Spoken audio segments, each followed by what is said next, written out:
Hey, what's up guys? I'm Mo, and today I'll be talking to you about ISO, shutter speed, and aperture, and how you can use all these three things to have the perfect exposure.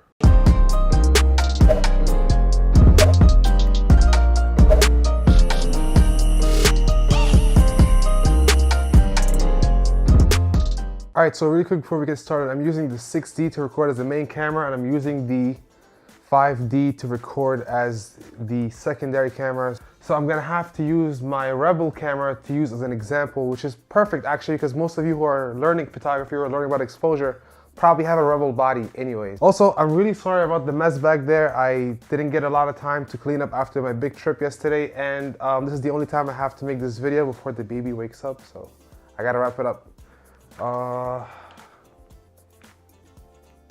Better. Okay.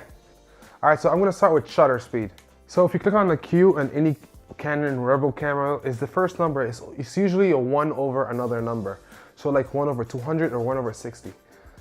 Here's how I can explain to you what shutter speed is. Think of yourself standing in front of a window. So there's a window and you're standing in front of the window.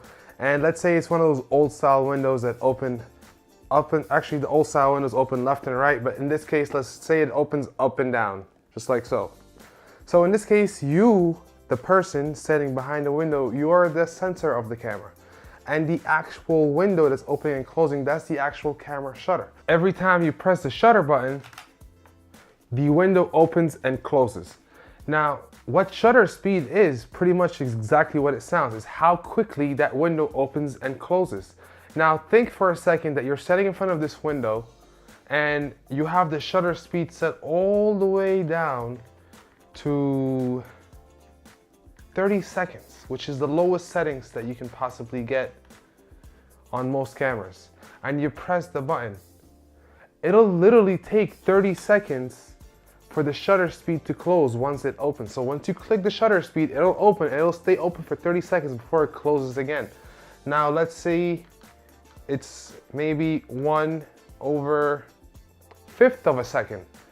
It'll also be really slow. It'll take 1/5 of a second for it to be open, and then it'll close shut again. So what does that mean? It means I have a lot of time to stand there and look at the motion. Me as a person, I'm looking outside of a window and see that, let's see there's a tiger running across the street for some reason. I don't know where I am in the world, but I have a lot of time to see motion. But since this is a picture and not a video, motion is not shown in a video format. It's shown in blurriness. For example, take a look at this picture. I was looking at this car. I shot at a low shutter speed. I panned with the car. So the car is perfectly still, but you can still see a lot of motion in the picture because of how blurry or how dizzy the background looks, because you could literally see the motion. The camera was open for quite a while. Now, alternatively, you can increase the shutter speed, maybe 1 over 4,000 and 1 over 8,000, even in some cameras, to freeze the motion. Now, imagine the same window scenario. The window is opening and shutting really, really quickly. So I don't have time to see motion. I don't have time to see trees or see the ground. I just see one image in time without any context, just really quickly, bam. And that's all I care about. Freezing motion. And when you want to freeze motion, you want to increase your shutter speed a lot. So you go 1 over a really high number, 1 over 100, 1 over 200, 300, 400, 500, all the way up to 8,000 in some cases. Now, how does shutter speed have anything to do with light? Well, think about it. In the window scenario, you're standing in front of a window. If the window's open for 1 over 1/5 of a second versus the window being open 1 over 4,000th of a second, which one is the window open longer for? Obviously 1 over 1/5, which means the window's open for longer, more light will be introduced into you, i.e. the sensor. So therefore you'll have more light on your picture. Okay, I don't want to confuse you too much. That's all I'm going to say about shutter speed for now. Hopefully I didn't lose you yet. Let's move on to the next topic, which will be aperture. I'm not going to talk about ISO for now. We'll keep that to the end. Aperture. So to change your aperture, again, you click on the Q, and then you're going to move to the right, either using the wheel or the arrows, depending on your camera, to the number that usually starts with an F. Now, what is this F number? All right, so the aperture starts with an F. Aperture is involved with two things. But before I confuse you with the technical terms, let me go back to the window scenario. So let's say you're outside this window, and let's say all windows by law are required to have a tube outside that window. You can't have a window without having a tube. Now, it doesn't matter what kind of tube you have. You can have either a really long tube, giggity, or a short one. You can have a really wide tube, giggity giggity, or a really narrow tube.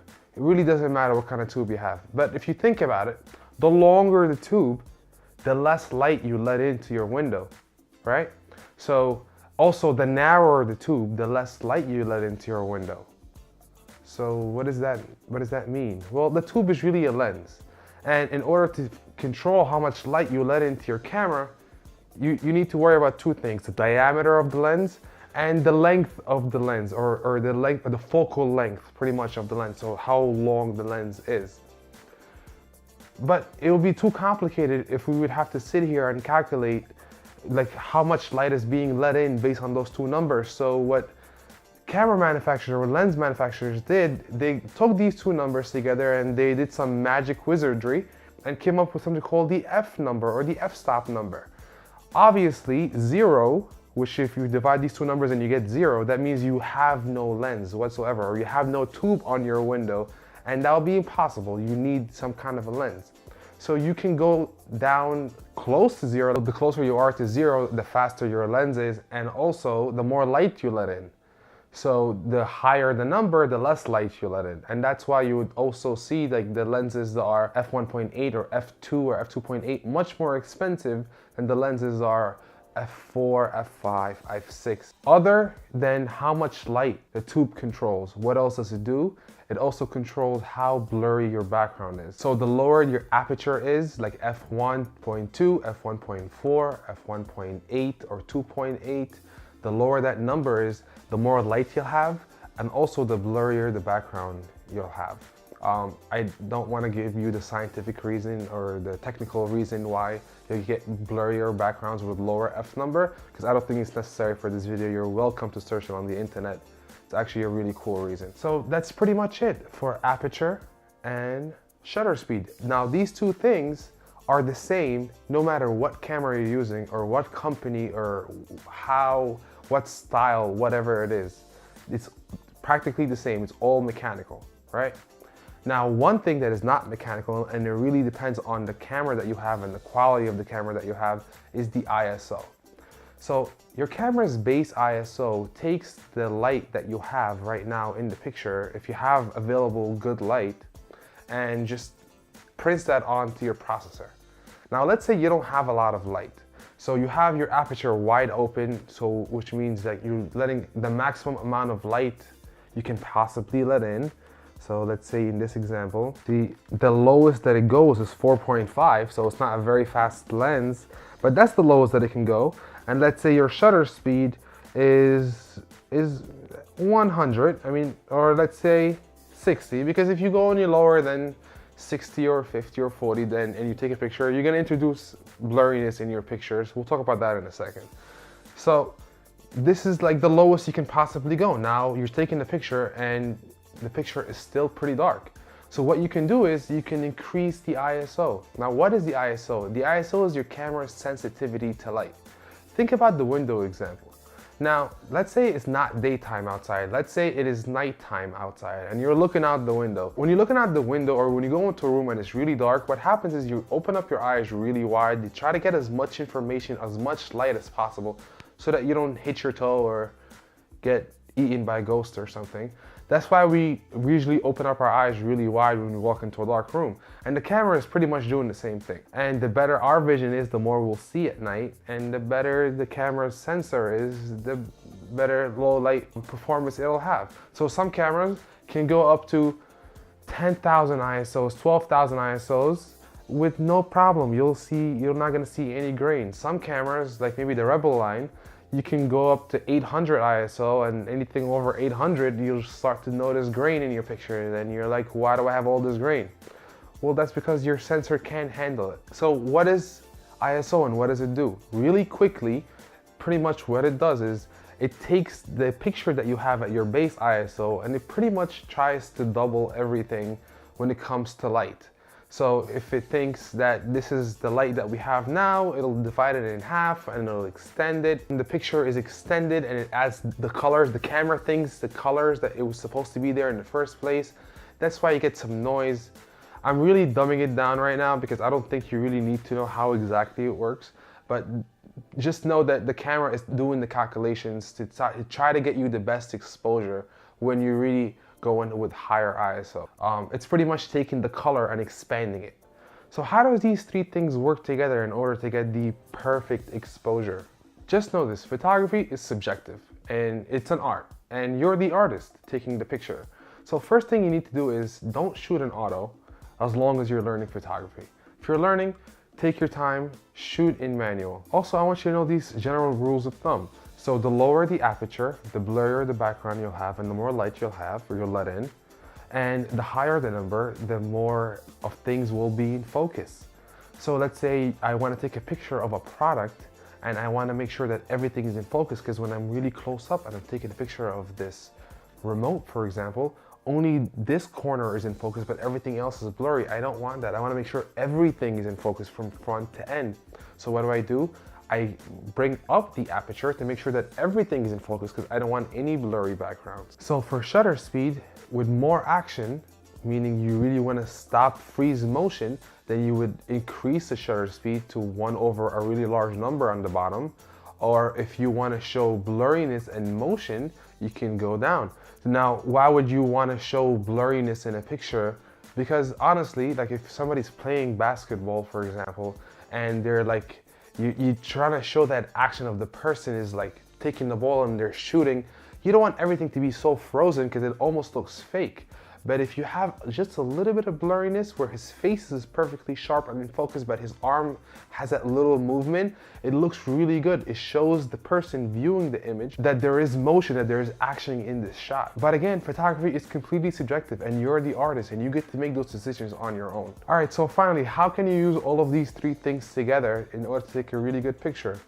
So for example, let's say you want to take a picture and I'm taking this picture right now of this cup, but there isn't a lot of light. So I'm gonna set my shutter speed to 1 over 10, which is really low, so I can let a lot of light in. And I'm gonna set the aperture to the lowest possible number, which is 4.5 on this camera. And the ISO is at the base ISO, 100, so I can have the best quality image. Okay, it doesn't look bad, but when I zoom in, I see that it's a little blurry, honestly. I wish it was a little bit more sharp, and it's a little bit dark. So, okay, it's dark. So why don't I bring the shutter speed down even lower? All right, so I'll make it 1 over 5, which is half of that. Okay, it's getting better. I just want it to be a little bit more brighter. Okay, I'll make it 1 second. 1 second. Shutter should do the trick, I'm sure of it. Okay, that took way too long. Whoa! I mean, I like the lighting in this picture, but why is it so blurry? Well, it's blurry because there's motion. See, in this case, the motion wasn't in the cup. The motion was in the actual camera. Imagine the tiger running down the street is not actually running and he's just standing still. But the building that you're in is actually shaking. That I will be disturbed, I wouldn't be taking pictures, but the building itself is shaking. So what do? In this case, you want to make sure that the building is not shaking. So maybe I bring the shutter speed up a little bit. Okay, so instead of 1 second, I bring it to 1 over 50th. That seems like a good number. Let's try that.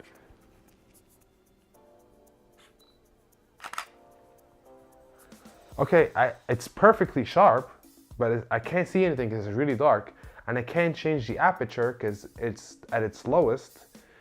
So what can I do? Maybe I can bring up the ISO. When it comes to ISO, I don't want to bring it up too much because I know that if I bring it up too much, I'm going to mess up the quality of the image. So I'll go from 100 to 400. Let's see how that works.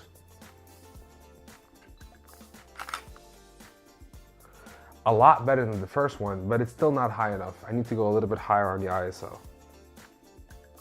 Let's say 800. Let's try that.